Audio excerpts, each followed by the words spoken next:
Alors, rebonjour à tous et bonjour à ceux que j'ai pas vus tout à l'heure pour ouvrir cette journée. C'est notre moment que nous sommes heureux de partager avec vous, puisque nous avons lancé le 11 avril avec Challenge et nos partenaires, et tous nos partenaires de cette édition, et bien sûr d'autres personnes qui souhaitent nous rejoindre, le manifeste pour un monde digital inclusif.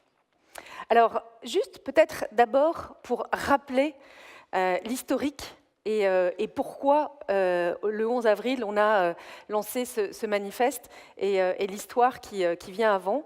Vous vous rappelez sans doute des chemises blanches. Hein, vous avez tous fièrement porté ces chemises blanches qu'on avait créées suite à cette double page dans un magazine économique qui représentait la Start-up Nation avec 11 hommes habillés en jean et en chemise blanche.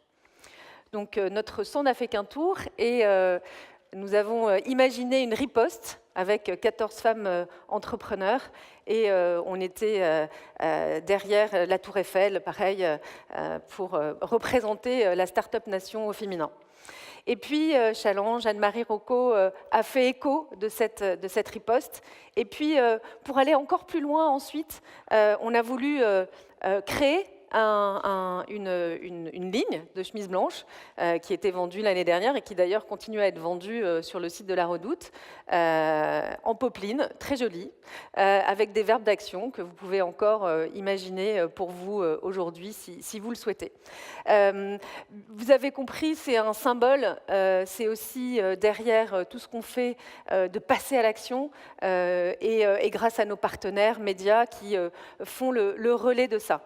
Alors, sans plus tarder, je voulais bien sûr vous présenter Anne-Marie Rocco, que je ne présente plus et qui est une journaliste engagée et féministe. Une fidèle de la Journée de la femme digitale. Et Gilles Fontaine, rédacteur en chef de Challenge. Bonjour, merci de nous avoir invités. Mais, merci. Donc, l'idée en fait de ce manifeste, et vous voyez derrière nous circuler tous les objectifs que vous allez pouvoir voir non seulement sur le magazine, mais aussi sur le site. On peut peut-être commencer, Gilles, par expliquer que se passe-t-il dans ce monde et pourquoi, c'est ce qu'on se disait finalement backstage, pourquoi est-ce qu'on en est encore à dire aujourd'hui que les femmes dans les années 70 ou dans les années 50 n'avaient pas de compte en banque? Je voudrais revenir juste deux secondes sur ces images qu'on a vues effectivement des 11 hommes et puis la riposte, je trouve plutôt intelligente, qui a été organisée derrière. Il faut être assez humble et puis confraternel. Malheureusement, ça aurait pu arriver aussi à Challenge. Et je pense qu'il y a aussi un problème d'interprétation à plein de niveaux. Et que c'est l'ensemble de ces mécanismes, j'allais dire, depuis l'école maternelle jusqu'à la création d'entreprises, le financement, etc., qu'il faut revoir. La différence de perception est dans le fait que on a l'impression qu'aujourd'hui, une start-up en France, c'est un hipster, 30 ans, urbain, école de commerce, homme, hein, évidemment, plutôt barbu. Et alors qu'en réalité, il se passe des choses différentes. C'est vrai, j'écoutais Stéphanie tout à l'heure, juste avant nous en parler. On risque de se répéter un petit peu, en fait, dans les discussions qu'on va avoir, parce que le constat, j'ai l'impression qu'on commence à le faire de façon à peu près précise. C'est-à-dire que moi, ma fille, qui a 25 ans maintenant, quand elle était en école primaire, l'instit nous expliquait encore, c'était il n'y a pas si longtemps, hein, que les filles, elles sont quand même moins douées que les garçons pour les maths. Et je pense que ça perdure, ça reste. Et que Anne-Marie aura peut-être l'occasion d'y revenir sur les problèmes de formation, mais on le voit jusque dans les écoles préparatoires. Sur la création de boîtes, c'est la même chose. Comment on crée une entreprise, comment on la finance. On a vu Stéphanie, Marie-Christine Levet qui lance des fonds. Marie-Christine, elle, a pris le parti en plus de créer un fonds qui est entièrement managé par des femmes. À mon avis, c'est ça qu'il faut faire. Parce qu'aujourd'hui, les fonds, aujourd'hui en Europe, même pas seulement en France, plus de 90%, hein, je ne sais pas les statistiques, mais je ne pense pas me tromper beaucoup, eh ben, ces fonds sont managés par des hommes. Voilà. Et les hommes, eh ben, ils vont donner de l'argent à des hommes parce qu'ils vont faire confiance de façon absolument, pas forcément volontaire, hein, mais vont faire confiance à des hommes. Et donc on voit bien que le système, il est un petit peu perverti à l'origine. Voilà. Donc, est-ce qu'à partir de là, est-ce qu'on ne va pas créer des quotas de femmes entrepreneurs non plus? Enfin, je pense que ce n'est pas du tout ça qu'on veut faire. Mais en tout cas, on a, nous, pour revenir juste à mon travail de journaliste, je vais vous donner un exemple. On organise maintenant de façon assez régulière des conférences dédiées à l'entrepreneuriat et à l'innovation à Paris et puis un petit peu partout en région. Et on organise un événement qui va être sensationnel si vous avez l'occasion d'y venir la semaine prochaine à The Camp, près d'Aix-en-Provence. Et j'étais très content parce que j'avais l'impression que j'avais plus de femmes que d'hommes dans mon line-up. Et j'organisais ça avec notamment Anne-Marie me donne un coup de main, Léa Lejeune qui est une autre journaliste assez engagée aussi. Et Léa regarde le programme et elle me dit, ben, tu vois, c'est classique. Tu as beaucoup de femmes dont tu as l'impression que tu as atteint la parité, voire que tu as plus de femmes que d'hommes, et en réalité, tu n'es pas à la parité. Et donc moi-même, je m'étais laissé prendre au piège finalement. C'est-à-dire que dès qu'on a l'impression qu'on a plus de femmes, on a l'impression qu'on a atteint la parité. Ben, on n'y est toujours pas. Alors oui, je suis tout à fait d'accord.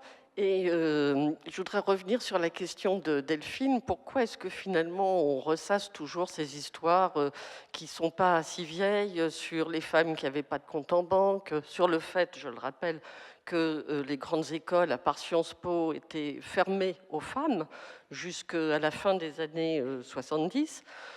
C'est que finalement, depuis cette époque, on a, je crois, beaucoup progressé quand même si la situation est évidemment loin d'être idéale. Et avec le digital, on a l'impression finalement que tout recommence, qu'il faut recommencer de zéro parce que, évidemment, on se retrouve avec des écoles où il n'y a que 10% de filles, avec des start-up où il n'y a que 10% de créatrices hein, dans le digital. Hein, c'est 30% de femmes créatrices d'entreprises en France, en général, tout secteur confondu, et c'est 10% ou même moins pour les start-up numériques. Donc finalement, c'est bon pour quelqu'un de ma génération, c'est ce sentiment que tout serait à recommencer de zéro et une espèce de fatigue de se dire mais on ne peut pas arriver à une situation vraiment égalitaire qui pourrait perdurer. Voilà, je crois que c'est vraiment ça qui est inquiétant dans cette situation très, très inégalitaire qu'on constate aujourd'hui dans le numérique. Et donc, bien sûr, il faut se battre une fois de plus, absolument. Et pour reprendre les propos de Gilles, effectivement, peu de femmes dans les fonds d'investissement, même si on en a certaines, et elles seront des rôles modèles pour les prochaines. Mais les fonds levés dans le monde, c'est 98% par les hommes, et donc il en reste 2% pour les femmes, et dans l'Hexagone, c'est 7%. Donc le dernier plafond de verre, même si j'aime pas ce thème, parce que pour moi, il représente l'ancien monde, ce dernier plafond de verre, c'est celui-là qu'il faut casser, c'est le financement, l'accès au financement. On parle aussi de confiance, et puis je crois, Anne-Marie, que tu étais I'm Becoming avec Michelle Obama hier. Ah oui, c'était un grand moment, puis il y avait du monde, je peux vous dire. Alors évidemment, Michelle Obama, elle a parlé de tout ça, transposé dans un autre pays et dans un autre combat, mais elle a raconté un petit peu tout son parcours, notamment universitaire, puisqu'elle venait d'un quartier ouvrier de Chicago, un ghetto, on peut dire, qui était aussi principalement habité par des Noirs parce que les Blancs étaient tous partis, voilà, le schéma bien connu. Et elle était brillante, elle étudiait, elle a voulu aller à Princeton, et Princeton, c'était 90% d'hommes blancs. Donc, elle n'était pas la bienvenue. Elle s'est sentie, elle a dit, je me suis sentie à plusieurs reprises méprisée, sous-estimée. Et donc là, c'est vraiment la question de la confiance qu'elle posait. Mais bien sûr, elle a trouvé en elle-même le ressort pour y arriver, parce qu'elle a dit, mais je vais leur montrer que je peux. Et justement, alors dans l'annonce du lancement du manifeste du 11 avril, dans vos pages, Gilles, Édouard Philippe, qui nous a reçus hier soir pour le lancement de cette 7e édition, a rappelé les objectifs du gouvernement. La grande école du numérique est là aujourd'hui et on peut peut-être parler aussi de ce 3e pilier qui est l'éducation. Alors, je l'ai mentionné au début, c'est vrai que les filières digitales aujourd'hui, les filières de formation, que ce soit pour les ingénieurs, que ce soit pour même la communication digitale, sont encore à des niveaux divers, mais sont encore squattées par les garçons, par les hommes. Probablement pour une des raisons, c'est parce que celle que je mentionnais, c'est-à-dire qu'on considère encore aujourd'hui dans certains établissements que les garçons sont plus doués pour les sciences physiques et les mathématiques que les filles. Et je pense aussi que c'est une question là encore, une question d'affichage, de volonté, de prise de parole. Juste, je reviens sur l'histoire du financement. Quand on parle de financement en France, les femmes font beaucoup de choses, notamment les femmes business angels. On a, nous, un classement qui sort chaque année à l'automne des grands business angels français. On n'avait pas de femmes dedans. Et j'ai fini par aller voir les femmes en disant mais prenez la parole. Et c'est vrai que je pense que Stéphanie tout à l'heure l'a très bien résumé.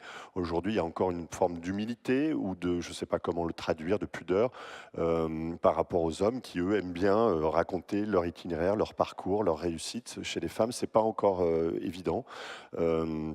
Et pour la formation, je pense que c'est la même chose. Il faut, là encore, quota ou pas quota, mais c'est pas normal qu'aujourd'hui, dans les écoles d'ingénieurs, je pense qu'on tourne pareil, hein, comme dans les boîtes les grandes entreprises du digital, autour de 15% de femmes. Et là encore, il y a quelque chose à faire. Et d'ailleurs, j'ai cru comprendre que ça allait de mal en pire. Hein, ça s'améliore pas du tout. Au contraire, les chiffres sont de plus en plus mauvais. Donc il y a une forme d'urgence, et c'est vrai que Édouard Philippe le disait hier, il y a des choses qui ont été faites à l'Assemblée nationale, au gouvernement, une recherche de parité, on y arrive pratiquement, et dans le privé, on n'arrive pas à régler ce problème. Alors justement, donc, en tout cas, ça sera notre pierre à l'édifice avec ce manifeste pour un monde digital inclusif, avec ses objectifs de tous nos partenaires. Et puis ce comité de sages qui se réunira l'année prochaine, en avril, avec des scientifiques, mais aussi des politiques. On a également des personnes de la société civile, Nathalie Collin, qui sera également présente et qui d'ailleurs sera notre marraine de l'année prochaine, Momaren Guerre, que je vais accueillir dans un instant, Laure de la Rodière, et puis Frédéric Bardot de Saint-Plon qui est là aujourd'hui, puisque vous allez vivre un moment avec les élèves de l'école IA. Donc ce comité de sages et Anne-Marie, bien évidemment, seront présents l'année prochaine pour voir si les objectifs sont atteints et s'ils ne sont pas atteints, de comprendre pourquoi et de enfin se dire qu'on doit arriver à gagner cette bataille et qu'il faut arrêter de se dire que les femmes sont sous-représentées, ça suffit, on le sait, c'est le constat, on est 52% de l'humanité, on se doit d'être représenté à 52% dans ce secteur qui représente le futur. Marlène Schiappa devait être à nos côtés pour conclure ce moment. Elle était là avec nous hier soir. Malheureusement, dû à l'actualité chaude que vous connaissez tous, elle a été retenue par le gouvernement.